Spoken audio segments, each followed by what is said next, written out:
That's right. To give them the flux. To give them the flux. These rappers is shucking and jiving and stuff, getting self in the shit that they can't get out of. Fucking up, here go the flux. A display of lyrics and patterns and rhythms by Side and Young Buck. For viewers' discretion, it's only factual, non-fiction, homie. The ruler, the thumb sticking out, cause you know me. Federal, pimp lock the block, you can't hold me. Situation getting heavy, ammo get low, need my homie, what's up? Well, your homie right on you know from the fire. Go with that on these bitches, it's devious as we gon' get on this shit.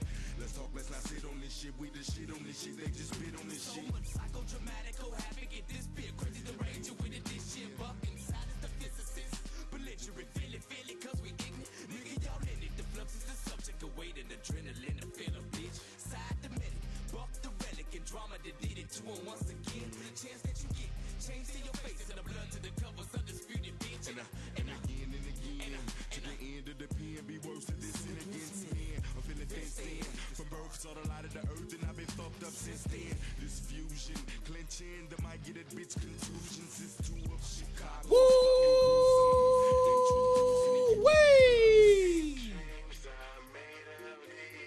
What up, Taco?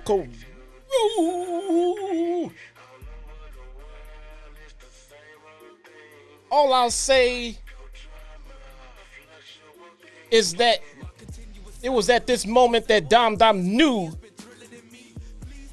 He knew he fucked up. Costa of the Cray Cray with the $5 super chat to start the show. Let's get into it, bruh.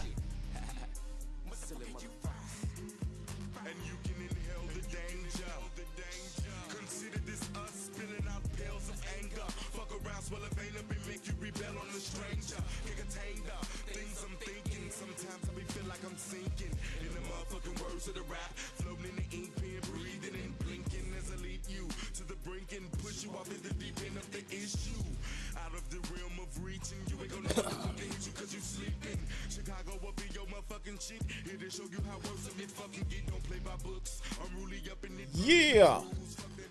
What is going on, everybody?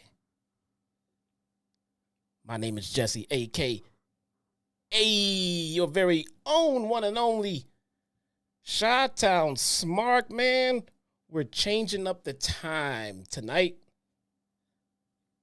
Hopefully it stays at this exact, not exact, but this general time for this review. I got all the time and access that I want this week. My family is out of town. They are gone. They are out at camp for the week. So I can stream when I want. I can do what I want. I can say what I want. Don't got to worry about kids sleeping. Don't got to worry about kids interrupting the stream. Fuck those kids. Not quite too sure how this Monday Night Raw review turned into fuck those kids. But what are you going to do, man? It happens. Yesterday we had an extremely interesting Monday Night Raw. A lot went on, man. A lot went on. CM Punk continues to troll Drew McIntyre. But in the process, kind of pissed off Seth freaking Rollins. Oops. I don't think that was the intended plan. We got Awesome Truth out there showing some love and some homage to the retiring John Cena. Want to say thank you, John. This business has not been the same since John Cena.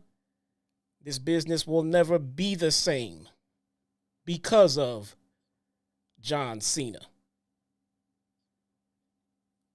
Damage CTRL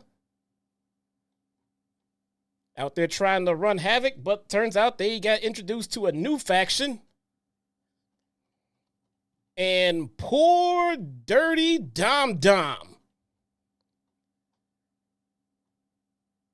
Dominic Mysterio went from being the happiest man on the planet to, within a matter of seconds, being an absolute dead man. Dom is fucked. Dom is fucked. Liv Morgan. I've never seen that woman move so damn fast. Smart move. I wouldn't blame her. Welcome to the show, man. I appreciate you guys popping in, showing some love, because we are going to hang out and we are going to cover last night's edition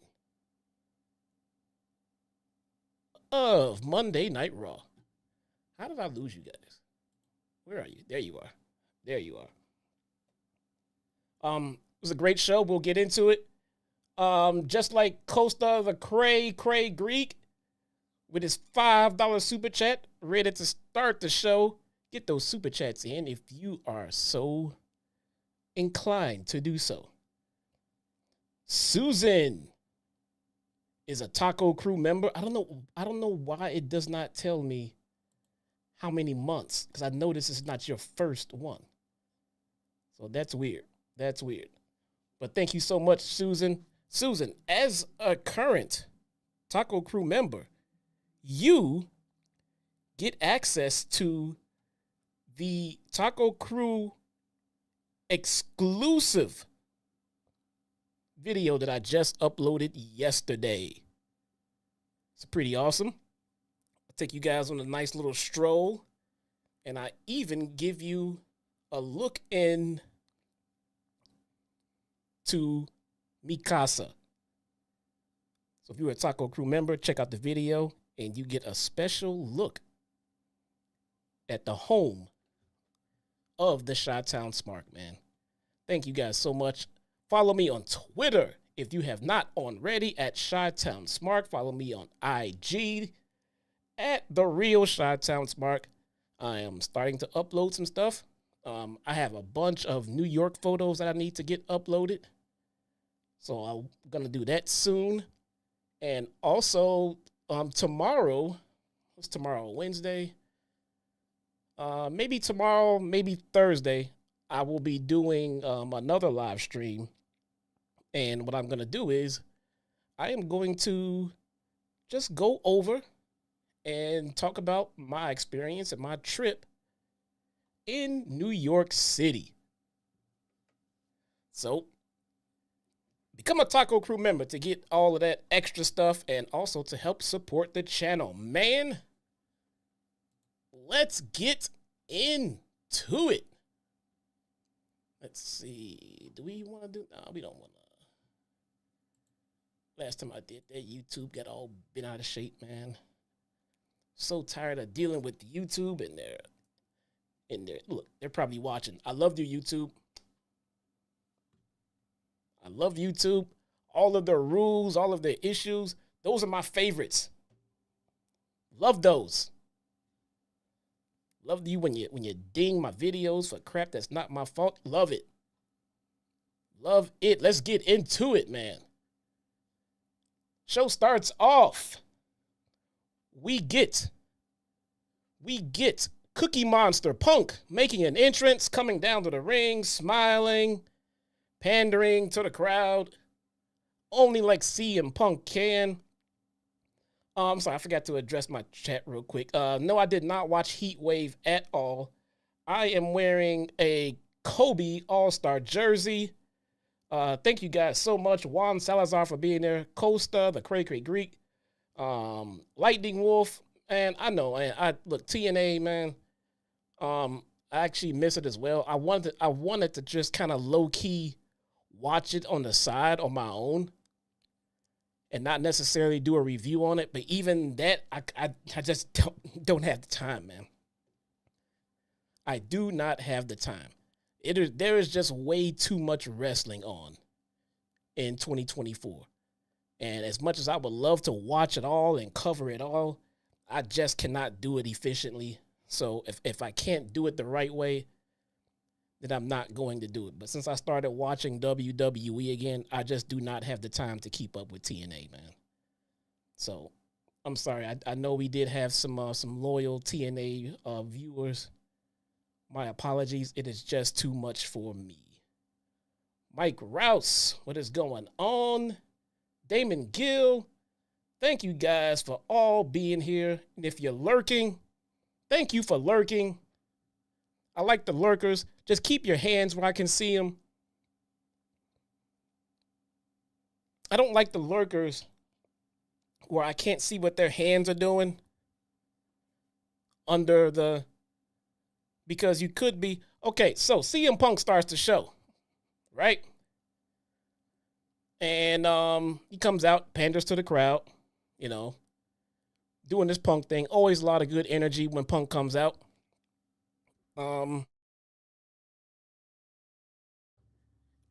He gets on the stick, starts doing his thing. Starts talking about Drew, starts talking about all the things that Drew has done. The word for today is consequences.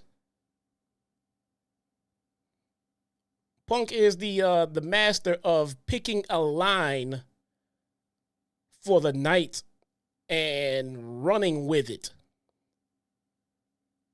I mean, he will just run with it. Tell me when I'm telling lies. The actions have consequences. I'm the voice of the voiceless. King of the one-liners is Punk. All of the super stands will then go around and regurgitate said line for the next few weeks or so. If we're lucky, it ends in about a few weeks or so. Sometimes them shits just never go away. What are you gonna do? What are you gonna do? He gets in the ring and begins saying it's been a long time since he's been in Ottawa, and it's great to be here. He's got a lot off his he's got a lot to get off his chest. There's another one. But the first thing he wants to do is recognize someone he shared a lot of hours in the ring with. He wants to congratulate and acknowledge Mr. John Cena, who is not there tonight. Or is he? Or is he? Leave you with a little something to think about right there. Punk says he came back to get his hands on Drew, and he's been trying to teach him a simple lesson, and that is that consequences to your actions. He goes around, back and forth with that for a little bit, until Seth finally gets tired of that. Because what Punk did, he called out Adam Pearce, who, my God, through these stories, they are making Pearce look weaker and weaker and weaker and weaker. He's got rookies coming up from NXT just running roughshod all over, not the locker room, but Pearce. We got rookies running roughshod in the back. We've got Drew McIntyre damn near knocking him out. We got people like Bronson Reed out there just bullying. I mean, you just, as an authority figure, it feels to me like at some point you should look like that you have some kind of authority. It's just Pierce's job to go out there and say yay or nay when people seem to make their own challenges. I challenge you to a match. Okay, let's get it approved by Pierce. Pierce, approved. Okay, that's the main event. What a main event did you have planned before you just approved this main event? The show was live. What did you just boot to the curb for this main event? That's something that always bugged me. I challenge you tonight to a match. Fine, it's on. Let's get it approved. It's approved, and it's happening tonight in the main event. Who just got 86th? Who was sitting in Gorilla saying, we got a main event spot tonight? And then some impromptu shit happened, and now we have a different main event. Or did you have no main event planned? Which one is it? It seems to me that the show should be pretty much locked and loaded for the whole night. Now, it's one thing if they want to show a previous engagement that happened earlier in the day. You know, this was filmed earlier today. Blah, blah, blah, back and forth. Me and you tonight. Pierce walks by. Fine, tonight. As a matter of fact, I'll make it the main event because I was still doing the fucking show, you know? When it happens live and you approve something and you put it in the main event, that tells me somebody got screwed. That tells me someone had a main event spot lined up. Then they just said, nah, this seems more interesting. That was just something that always nudged me the wrong way. Maybe it's just a me thing. Seth Rollins comes down. He says, CM Punk's hops on commentary desk first as Seth comes down. Seth is making his way down to the ring, and Punk is complaining about how long it's taken Seth to get there. So Punk is just going to have a seat at commentary and wait. Seth gets to the ring and told Punk to get his ass in the ring unless he was afraid that he was going to kick his ass. Oh, man, here we go. Punk says he's not sure if Seth remembers the last time they shared a ring, but he told him he wouldn't take further disrespect, so watch his mouth. Ooh. There we go. I like that one. Seth says he wouldn't disrespect him. He's just trying to understand why actions have consequences applies to everyone in Punk's life except for Punk.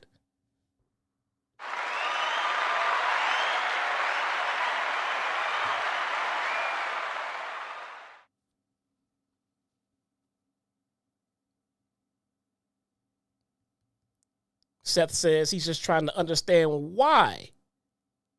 Why? Actions have consequences. Why does that line apply to everyone in Punk's life except for CM Punk himself?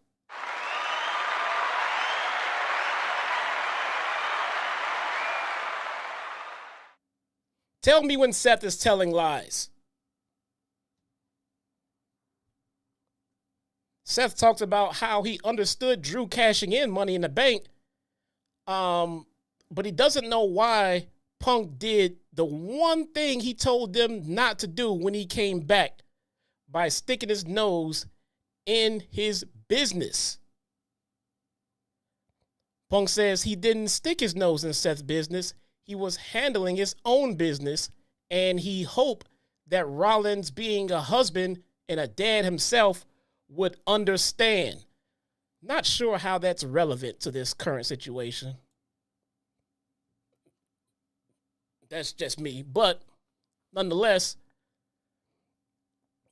Punk says, yeah, it doesn't feel good and a man is working around when a man is walking around with a bracelet with his wife's name and dog's name on it, and it may be cheap, but it means something. It means something. It just means something. He hears it, and he has no quarrel with Seth. And if he screws things up for his little pipe dream legitimately, he's trying to apologize. Wow.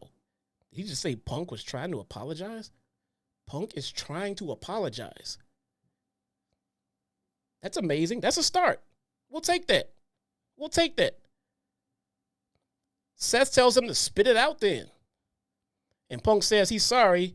He apologizes. He never meant to screw anything up for him, and he's snowblind with rage now and gets that Seth is also focused, but he's sorry. Except for that except for that, since it's Seth's, since it's Seth's, he can't be that sorry. I'm sorry, let's try it again. Punk said that he is sorry, but it is Seth, so he can't be that sorry. Seth says he's always had an excuse. Punk says he's always has an answer. And Seth accuses him of being a serial gaslighter and king of propaganda.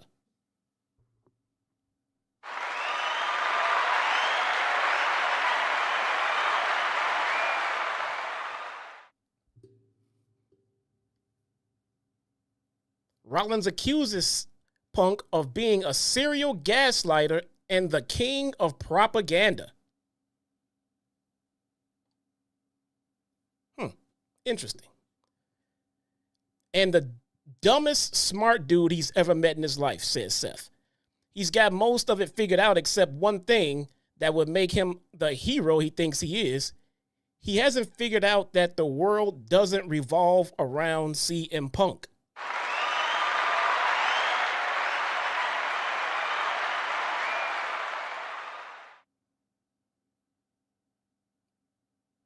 Seth is killing the game right now. Seth is shooting from the hip. He can be selfish and burn bridges anywhere else, and he'll let it slide because he's above him and not just because of the heels that he's wearing. I like that. He was willing to let it slide except Saturday because if it weren't for Punk, he would be champion. He doesn't care about the collateral damage. Well, that's not happening on his watch, and he won't take a cheap shot because his body isn't 100%. But when Punk is cleared, he won't even be able to say Drew McIntyre before Rollins snaps his arm and puts him right back on the shelf. Why? Because actions have consequences. Interesting.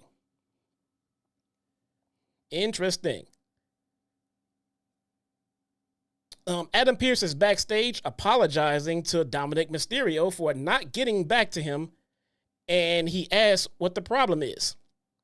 Dom doesn't want to tag with Liv Morgan, but Pearce says she said that he wouldn't. He said that Pearce says that she said that he wanted it, and his dad and Zelina also agreed to it. Mysterio complains, but Adam says the match is already signed and is happening today. So there you go. Liv Morgan rolls up and says she's doing this for Dominic.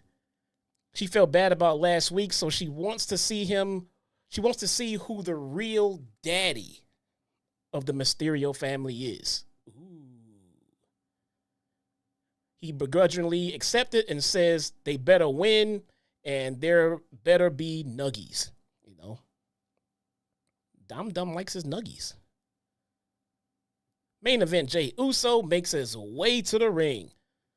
So, I like how the CM Punk and Drew McIntyre and Seth Rollins situation is unfolding. It feels like it's organically bringing us to a triple threat match. I mean, it all makes sense. All things are falling in place. It feels like that we're genuinely headed for a triple threat match, while Damian Priest is just hanging out in the background. You know, just whenever you guys get done figuring this shit out, I'll still be here as champion, you know. They have managed to keep this feud with Punk and Drew McIntyre fresh. Was it sort of fresh? No, it's very fresh. They've managed to keep it fresh while Punk has been hurt. So I'm assuming that Punk is close to a return because it does feel like that they've kind of turned up the heat on this feud a little bit.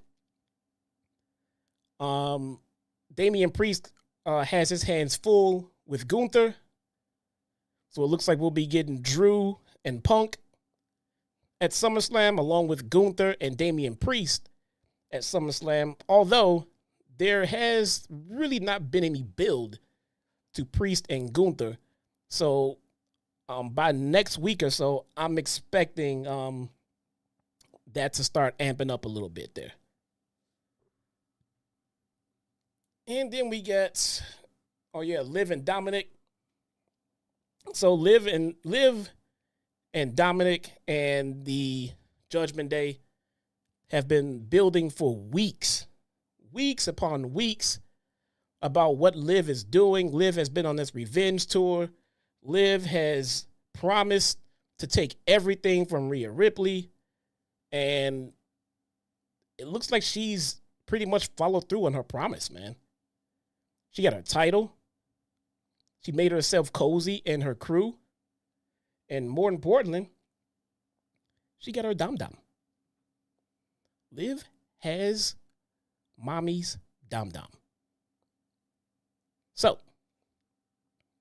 we get Chad Gable versus main event Jey Uso. So, this match was pretty damn good. There is a little bit of me. There is just a little bit of me. And I don't like feeling this way. So, I mean, I don't know. I'm trying to talk myself out of feeling that way, and I just can't. But there's a small part of me that is kind of getting tired of this Jey Uso stick. Is it just me? Maybe it's me. I mean, I was on board with it, when it started, and it's at its highest peak. I get it.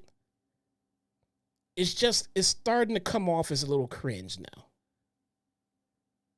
All of the yeet shit, it's starting to come off as a little repetitive and just a little cringe. And I do mean a little bit when I say that, because, I mean, it's not full-fledged, all out, just completely hate it. But it feels like it's slowly getting there.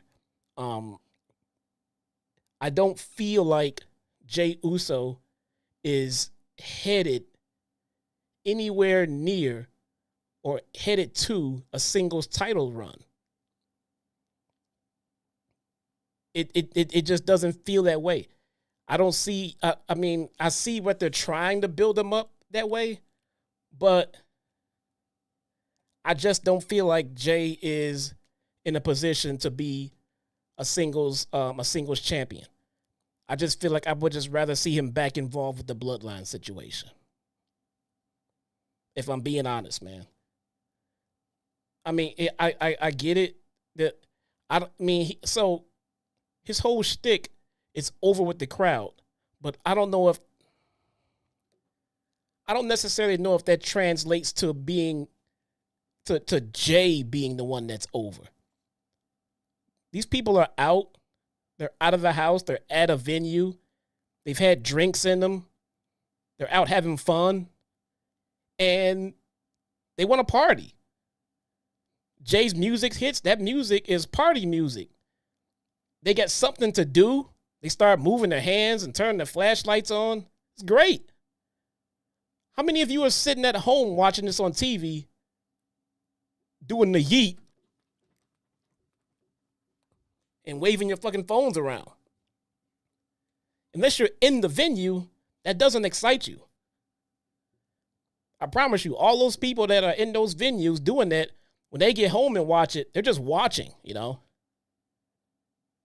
And, I mean, it was cool the first few times, but I don't know. It's kind of broaching forced to me. So, seriously, I don't know. I love Jey. I think he's awesome. I don't see him as a singles champion. I just want to see him back involved with the bloodline. So it seems to me that the fastest and the best way to get back to that with him is bringing Jimmy back. Bring Jimmy back. Let them squash their issues. Get back with Roman. Deal with this Civil War issue. I don't know. I just feel like they're just buying their time with Jimmy. I'm with Jay until they get Jimmy and they bring Roman back. But maybe that is just me. Jey Uso wins this match by pinfall with a spear.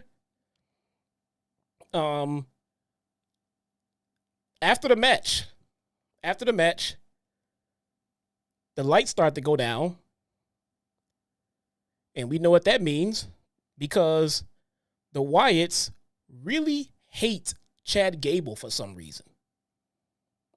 They just don't like Chad Gable. Lights start going down. Everybody starts oohing and ahhing. Jey is still in the ring celebrating. He sees that the Wyatts are about to come out. He stops celebrating and very cartoonishly turns to the hard camera, stops, and goes, yeet, and then leaves.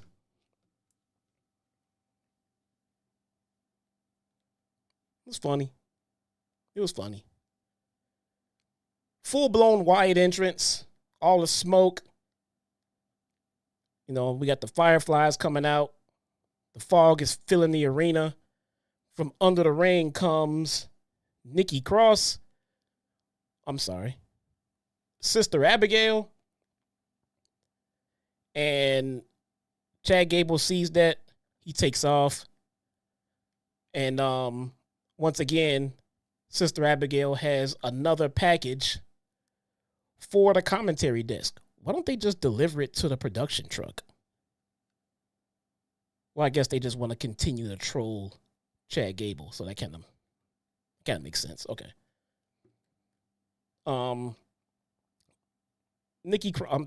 Sister Abigail delivers another video package, a VHS tape. Of course, they take it to the production truck. Backstage, we have Sheamus.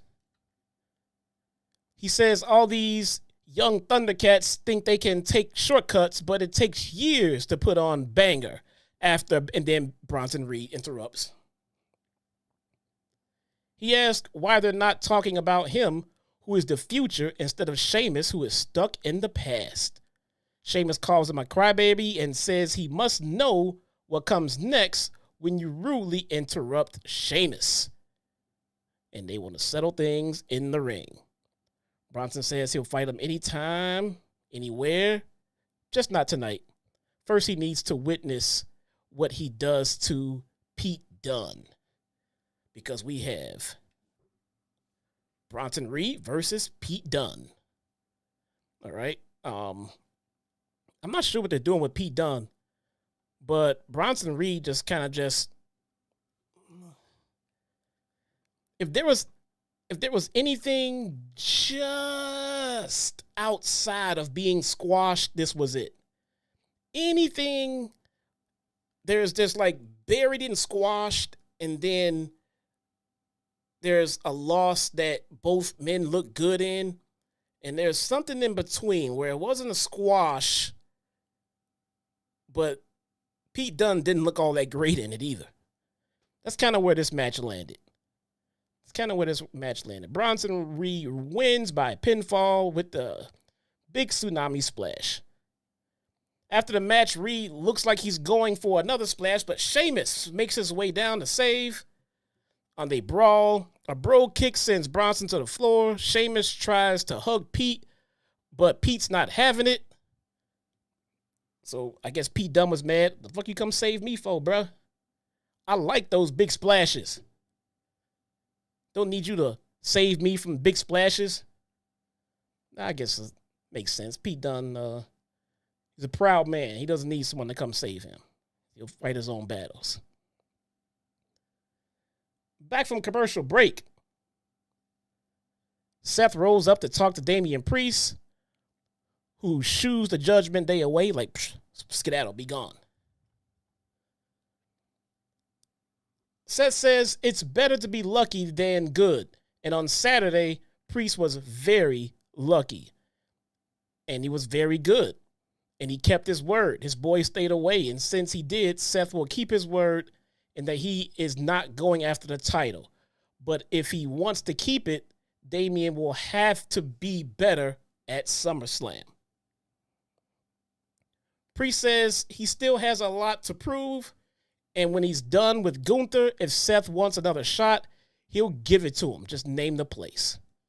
Seth extends the hand, and they shake on it. Damian answers his phone and smiles and asks whoever it was where they're at. Sami makes his way to the ring, gets on the mic. So in this spot right here, though, it looks like, not looks like, it's like an absolute. Damian Priest is a baby face now, leading a heel crew, which makes it a very odd dynamic. But it's in the early stages of it, so they should be able to buff that out pretty soon. Sami gets into the ring. He's on the mic. First of all, it's an honor to be standing in the ring in this nation's capital representing Canada as a champion. He says Braun Breaker brought all his power and speed, but he made the mistake of thinking that Sami was the underdog in that match, and he's not an underdog anymore. He is a champion. He says he's earned some respect in this rise, in this ring, and Braun brought no respect with him and learned the hard lesson that it's one thing to knock him down and another thing entirely to keep him down. All right. Braun Breaker comes out. He just comes out. He just stares at Sami. Sami's asking, like, what the fuck you keep staring at me for? Do you have something to say? Do you have anything to say? So he just, at this point, he just gives him the mic, does Sami. Braun grabs the mic. He says he's been thinking. And he turns around, but then comes right back and he spears the holy hell out of Sami Zayn. Literally out of his shoe. Mounted punches, referees, and road agents swarm, but Breaker breaks away and gets right back on him. Adam Pearce, once again, he's out there, and Braun Breaker backs off from Pearce, goes running around and spears Sami on the floor. Adam Pearce has everything under control, bruh. Everything under control does Adam Pearce have this situation. We have Awesome Truth, our Truth in the Miz, and Braun Strowman versus the Judgment Day, Finn Balor, Carlito, and JD McDonough. I'm personally just getting really tired of this whole situation. This Braun Strowman, Miz, our Truth, Judgment Day thing. Shouldn't Braun be in the Wyatt Six? Think about it. Shouldn't Braun just be in the Wyatt Six? I mean, it seems like that would just make more sense. They brought back Rowan, which is great, but they just could have used Braun in that spot, and it would have been just as effective. I don't know. Maybe it's just me. This match did nothing for me. This match did nothing for me at all. It was a match.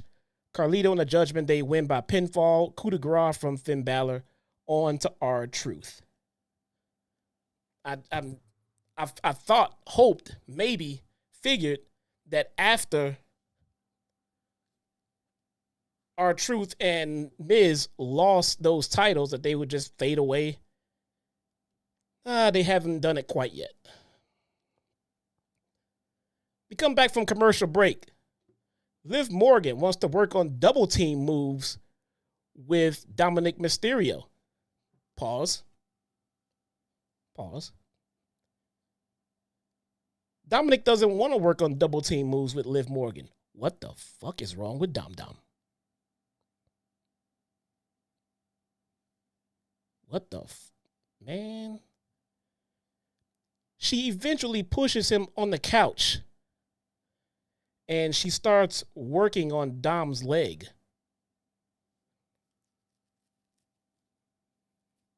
True story.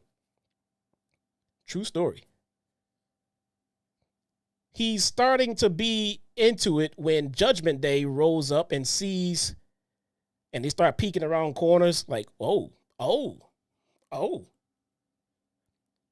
Carlito's like, haha, that's cool, I think. Because she was like, she was mounting him. Ugh.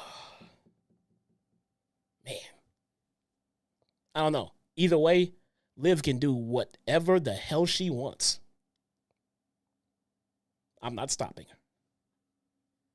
I'm just putting that out there. Judgment Day rolls up. She sees them. She leaves. Damian Priest says, it's not that hard. He should be done with this. And Carlito points to his junk because that's the joke. Get it? It's not that hard. Get it? Dom says he thought he put an end to it, but he's putting an end to it now. Okay. Finn Balor says Damian has something to tell him. Damian has something to tell them, and Priest says he's going to keep it to himself because Mysterio's going to find out soon. Okay. All right. We get an interesting Wyatt video, the tape that was dropped off by Nikki. Oh, I'm sorry. Not Nikki Cross. Sister Abigail. Bo Dallas is asked about his family, and he says he took those no one wanted and discarded, the forgotten, and gave them a purpose. He talks about buzzards circling while he get close-ups on all the masks and the characters of the new Wyatts. Now he says, we must set the captives free so they need no master. He asked if we think they are sick. And Distorted Voices answers yes. Bo says that sick is what they will be then. So, I know for a while now we've been anticipating the arrival of the Wyatt 6, the number 6, okay? As of late, in some verbiage and in some things, I've seen them referred to and called the Wyatt 6. S-I-C-K-S. So not the number 6, but just sick, as in not well, with an S at the end of it. A little strange. A little strange. So we shall see. We get Braun Breaker versus Ilya Dragunov. I thought this was so this match was pretty damn good. I think these are two guys that they plan on having some kind of future with and some kind of immediate plans with at the same time. So I didn't quite understand how they were going to book this, and sure enough, it was a DQ, kind of a fuck finish, which kind of makes sense. Kind of makes sense in this scenario. Ilya Dragunov wins by DQ, supposedly. Post-match, Braun Breaker throws Ilya back inside to choke him, but here comes Sami Zayn. It was a DQ because Braun Breaker throws a chair and hits a Dragunov in the face. So, I mean, I don't know what Braun was thinking, but that pretty much ends the match right there. So Sami comes running down. And in the heart of Canada, big hero, big savior. Braun pulls Sami out of the ring and post him before throwing him over the announce desk. Dragunov back on the floor, fighting mad. Braun throws him over the desk too. So Braun Breaker, again, a rookie out of NXT, just kind of doing what he wants out there with no real consequence. Great job, Adam Pearce. Great job, Adam Pearce. Damian Priest cuts a promo talking about GUNTHER, telling him to show up next week so he can tell him to his face how he's going to beat him at SummerSlam. So there you go. They're ready to start that program. They want to give Gunther a little time off, apparently. And they've got Seth and Punk and McIntyre situated. So now they can deal with Gunther and Priest. Let's see. Pat McAfee does a telestrator recap of Liv Morgan and Dominic backstage right before that segment where Pat was kind of pointing out where the leg was, okay? And then where Liv was. Yeah. Looks like Dom was getting pegged. What? It's still a PG show? Still a PG show? Damage Control. Damage Control makes their way down to the ring. We have Dakota Kai, Io Sky, and Kairi Sane versus Katana Chance, Kayden Carter, and Lyra Valkyria. I can appreciate that they have a women's match here without necessarily there being a title on the line, but at the same time, it's also something that, I don't know, maybe it's made, I don't really care about. I just don't really care about it, to be honest, because it feels like they've already run this into the ground, this whole Damage Control and Katana Chance thing and everything else. You know, maybe it's going somewhere. We'll see. Damage Control wins by pinfall with a moonsault from my girl Io. I kind of feel bad. I feel like I've been cheating on Io with Mina. And I kind of feel bad because I saw Io last night. I'm like, oh, there's my girl. There's Io. I think me and Io might get back together, you know. Mina was a flash in the pan thing. She's gone back. She's not here anymore. I think I need to make up with Io, and we need to make things right. So I apologize to Io. I feel like I've done her wrong. So, yeah. Me and Io are back together. Okay. All right, so here we go. Damage Control wins by pinfall. Post-match, Sonya Deville, Shayna Baszler, and Zoe Stark all hit the ring. Stark hit them all in the ring and beat Damage Control down. Stark yells at Io, blaming her for costing her everything before Gallon throwing her into a knee from Baszler and an inverted DDT from Sonya. So we have Sonya and we have Baszler and we have Zoe all just kind of just running roughshod, destroying what they see, and seemingly forming a new faction. They've been teasing it for a few weeks now. So let's see. I don't know if it has a name yet. I haven't looked online about it to see if it actually had a name for that faction yet, but we'll see. Chat, if they have it, chat, if they have a name for that faction and I missed it, let me know, please. So we have, let's see, they recap the beatdown after the commercial break.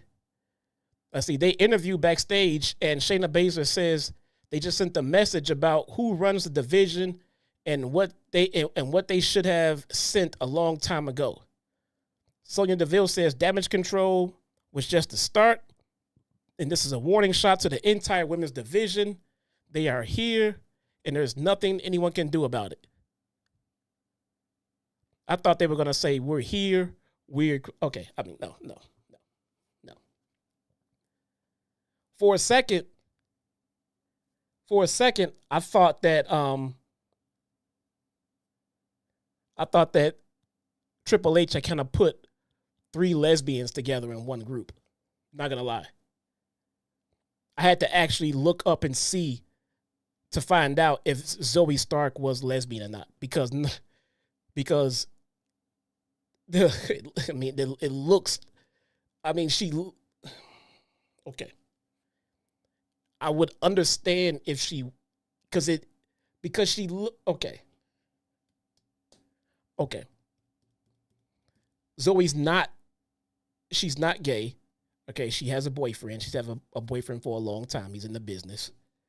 So I did look it up. But you could see how so you get it though. I mean, because, okay, y'all just gonna fucking cancel me for it, and I'm not letting y'all do that, man. Forget that. Main event time. We have Dirty Dominik Mysterio and his new girlfriend, Liv Morgan, versus Rey Mysterio and Zelina Vega in a mixed tag match. This was a good one.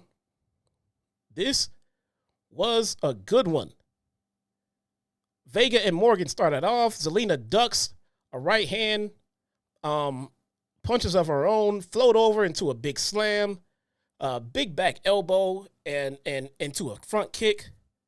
Cover for 2, tag made. Dominic shoves Rey, front kick, denies a test of strength. He said, fuck that, I ain't doing that. Although I don't know why he would. He's about 3 times bigger than his father. All right. Kicks in the corner, whips across, sidesteps, the body avalanche. Mysterio, the elder Mysterio, with the mounted punches and the turnbuckle, but his son trips him up. So we've seen these two go at it a couple of times. And the first one was the big one at WrestleMania. The match wasn't, my God, burning the house down. But what are you going to do, man? It was, Dominic Mysterio's first big spot. So that being said, I think he did pretty good. Now, I forgot what the other matchup was.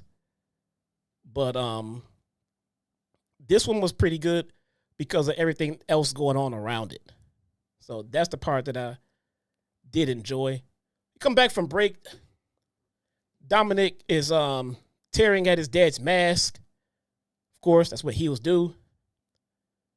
In the turnbuckles, crossface strikes, back on the mat, mounted punches, cover for 2. Rey slides under but gets caught by a Michinoku driver for a 2 count.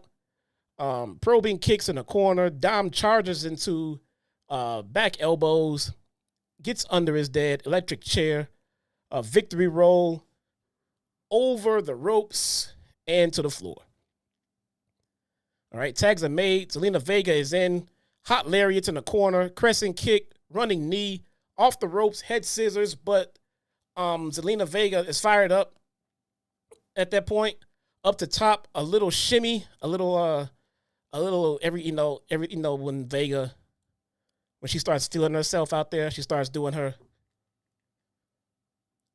Eddie mannerisms. I guess she used to be Eddie. To everybody who's Mexican, is all Eddie, I guess. I don't know. And that's another thing about Zelina Vega. She's always Mexican or Puerto Rican or Cuban or whatever denomination you need her to be, depending on where you are. You guys notice that? Maybe it's just me.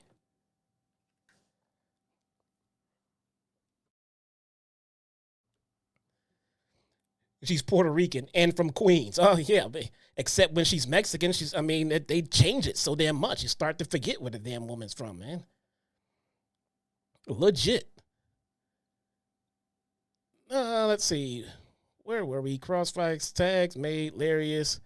So we get Zelina is put on the post, all right? Rey sets Dominic up at the top rope, clubbing away. Liv throws a chair into the ring to distract the referee. At this point, we're in the segment that most of you have probably watched about 100 times already. So she threw the chair into the ring. The referee gets distracted. She pulls Rey Mysterio's leg, trips him up, crotches him on the top rope, falls over. Dominic goes for the frog splash. Pin for the win. Dominic and Liv are victorious, and Dominic Mysterio pinned his father for the first time. For the first time, he finally beat his dad. He is through the roof excited, bro. He is so excited. He's feeling himself. He's checking everything out. Turns around. He sees Liv Morgan there, who helped him win. He embraces Liv in the moment of being excited. And then he realizes that he just hugged Liv in the middle of the ring on national television. So he immediately pushed her off and backed off like, no, that's not what I wanted. And Liv, with her hot ass, said, fuck that. Ran right into Dom's arms, legs out, right into his grasp. And then she managed to pull Dom to the floor because Dominic just could not resist. He could not resist how heavy and forceful Liv Morgan is. He could not resist her dragging him down to the floor against his will. So now they're laid out on the mat together. Looks like we're about to have another sex celebration out there, a la Edge and Lita. And as Dom inches closer and closer, the only thing closer to Liv's face than Dom's face is the fucking cameraman whose face is right there with them. Dom is about to score. Dom is about to say, you know what? Fuck that. Mommy's not here. I literally have Liv Morgan in the missionary position, bruh. This is it. I'm just going to get out of this ring with Liv. We're going to go to the back, and I'm just going to give her some dirty D. But before he can finish that thought, this is my brutality. Oh my God. Mommy is back. Mommy's music hits. The crowd goes absolute batshit crazy. Mommy is coming down to the ring. Dom and Liv look like they just saw a goddamn ghost. They showed them once and they both had that, oh shit. Rhea Ripley's coming. Then they flash back to Rhea Ripley coming down to the ring looking madder than a motherfucker, man. Then they flash back to the ring. Dom is still sitting there with that look on her face, with that look on his face. Not Liv, though. Liv's ass was gone. Liv's ass was gone. Gone, girl. Liv was not sticking around. Are you fucking kidding me? Liv was not sticking around to get her ass murdered by Rhea Ripley. She takes the fuck off, leaves her title, escapes through the crowd. Dom is standing there in the ring, still looking like he just saw a ghost. Mommy gets in the ring, gets in his face. Crowd starts chanting, "You fucked up. You fucked up." The segment ended. Yeah, the segment did end a little early. If you go to YouTube, which, by the way, whenever a segment gets cut short and you miss the end of it, just go to YouTube and WWE always uploads it right away. But turns out we didn't miss much, though, because they were going to cut it off right when they were getting out of the ring. They weren't going to follow them all the way up the ramp, because in the video they uploaded, they stopped it right after they were getting out of the ring. Rhea Ripley says one thing to Dominic. She says, "Mommy's back." Everybody was wondering, what did she say? What did she say? All she said was, "Mommy's back." She said, "Mommy's back." He had his head down. She said, "Mommy's back." And then she lifted his head up and said, "Look at me. And she said it again. She says, Mommy's back. And then Dom's like, oh, Mommy, welcome back. And Rhea's like, huh, fuck you, guy. And she just goes to walk off. That's how the show ended. And I'm not 100% sure and confirmed in this, but I am pretty confident that Dom never made it out of Canada. No one knows what happened to Dom. But I don't think Dom lived past that night.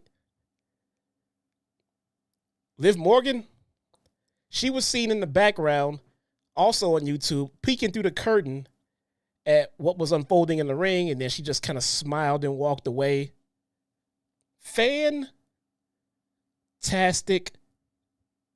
shit. Fantastic shit. Absolutely great fucking storytelling by WWE. Absolutely phenomenal stuff. Where does this go from here? My prediction is a lot like everyone else.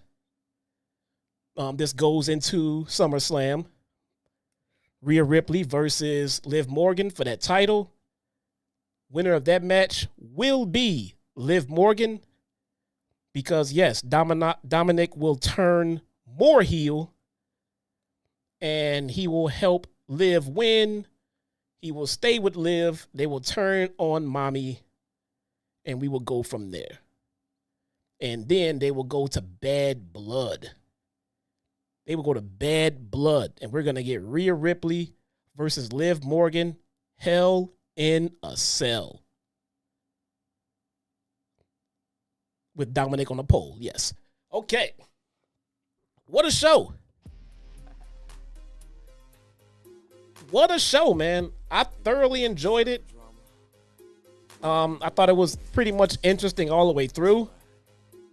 Loved it. This is what we mean about storytelling, man. The wrestling here was okay. It was fine. But the story development and the way it developed, chef's kiss, man. Can't complain. Let's get to SmackDown and let's find out what is going on with Roman and when he is coming back.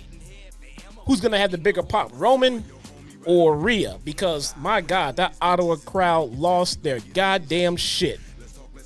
They lost their shit when Mommy came out, man.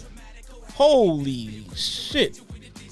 The funny part is, Dominic is seen in an interview done a few months back talking about how this was going to be the biggest pop of the fucking year.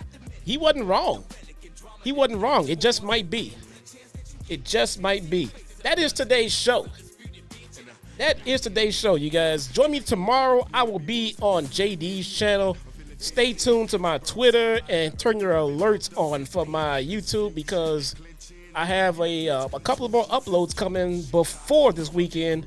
I will see you guys next time. My name is Jesse, a.k.a. your very own one and only Chitown Smark. Don't forget there is a new video uploaded right now for Taco Crew members. If you are not a member, become a member. And there is already 2 videos up. One on Swerve, the other one on Armando Alejandro Estrada. And also I bring you into my home for a sneak peek. Guys, take it easy. I will see you guys next time. Peace.